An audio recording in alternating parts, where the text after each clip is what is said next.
दोस्तों, रामकृष्ण परमहंस एक अद्भुत संत थे। उन्हें संत कहना गलत है क्योंकि वे परमहंस थे। हिंदू धर्म में परमहंस की उपाधि उसे दी जाती है फ्रेंड्स, जो समाधि की अंतिम अवस्था में होता है। रामकृष्ण परमहंस ने दुनिया के सभी धर्मों के अनुसार साधना करके उस परम तत्व को महसूस किया था। दोस्तों, उनमें कई तरह की सिद्धियां थी, लेकिन वे सिद्धियों के पार चले गए थे। उन्होंने विवेकानंद को अपना शिष्य बनाया, जो बुद्धि और तर्क में जीने वाले बालक थे। रामकृष्ण परमहंस ने विवेकानंद के हर प्रश्न का समाधान कर उनकी बुद्धि को भक्ति में बदल दिया था। हेलो दोस्तों, स्वागत करते हैं आप सभी का अपने चैनल ज्ञान मंथन पर। और दोस्तों, आज के अपने इस वीडियो में हम आपको रामकृष्ण परमहंस और उनके शिष्य स्वामी विवेकानंद के बीच हुए एक अद्भुत संवाद के बारे में बतला रहे हैं। दोस्तों, मेरा दावा है कि अगर आप इस संवाद को समझ गए, इसके पीछे के रहस्य को समझ गए, तो आप लाइफ में सफल हो जाएंगे। तो चलिए दोस्तों, बिना कोई देरी किए शुरू करते हैं इस वीडियो को और बतलाते हैं आपको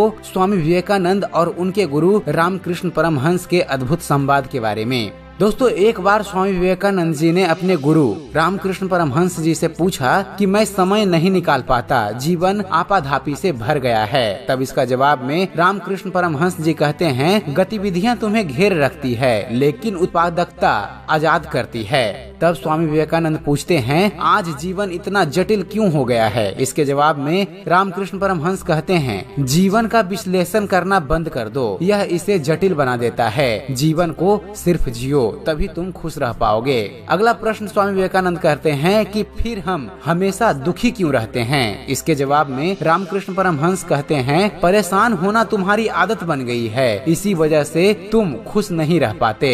तब स्वामी विवेकानंद पूछते हैं, अच्छे लोग हमेशा दुख क्यों पाते हैं? इसके जवाब में परमहंस कहते हैं, हीरा रगड़े जाने पर चमकता है, सोने को शुद्ध होने के लिए आग में तपना पड़ता है। अच्छे लोग दुख नहीं पाते, बल्कि परीक्षाओं से गुजरते हैं। इस अनुभव से उनका जीवन बेहतर होता है, बेकार नहीं होता। स्वामी विवेकानंद जी अपने गुरु से अगला प्रश्न करते हैं, तो आपका मतलब है कि ऐसा अनुभव उपयोगी होता है? इसके जवाब में रामकृष्ण परमहंस जी कहते हैं, हाँ, हर लिहाज से अनुभव एक कठोर शिक्षक की तरह है। पहले वह परीक्षा लेता है और फिर वह सीख देता है। स्वामी विवेकानंद जी अगला प्रश्न करते हैं, समस्याओं से घिरे रहने के कारण हम जान ही नहीं पाते कि किधर आ रहे हैं। तब रामकृष्ण परमहंस कहते हैं, अगर तुम अपने बाहर झांकोगे तो जान नहीं पाओगी कि तुम कहाँ जा रहे हो। अपने भीतर झांको, आंखें दृष्टि देती है और हृदय हमें राह दिखाता है। तब स्वामी विवेकानंद जी अगला प्रश्न करते हैं कि क्या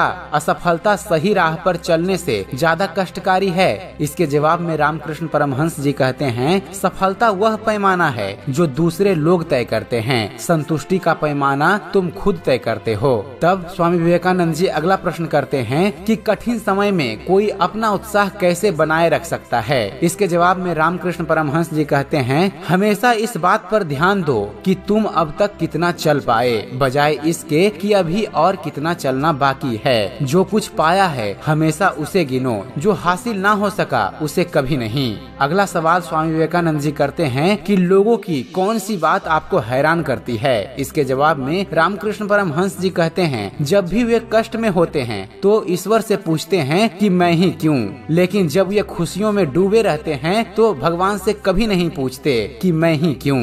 अगला प्रश्न स्वामी विवेकानंद जी पूछते हैं, मैं अपने जीवन में सर्वोत्तम कैसे हासिल कर सकता हूँ? इसके जवाब में रामकृष्ण परमहंस जी कहते हैं, बिना किसी अफसोस के अपने अतीत का सामना करो, पूरे आत्मविश्वास के साथ अपने वर्तमान को संभालो और निडर होकर अपने भविष्य की तैयारी करो, तभी तुम अपने जीवन में सर्वोत्तम हासिल कर सकते हो।